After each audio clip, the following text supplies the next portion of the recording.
Do you want to draw this one?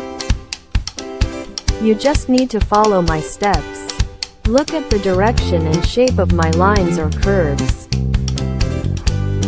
Let's move your marker now. Check it out, it's very easy.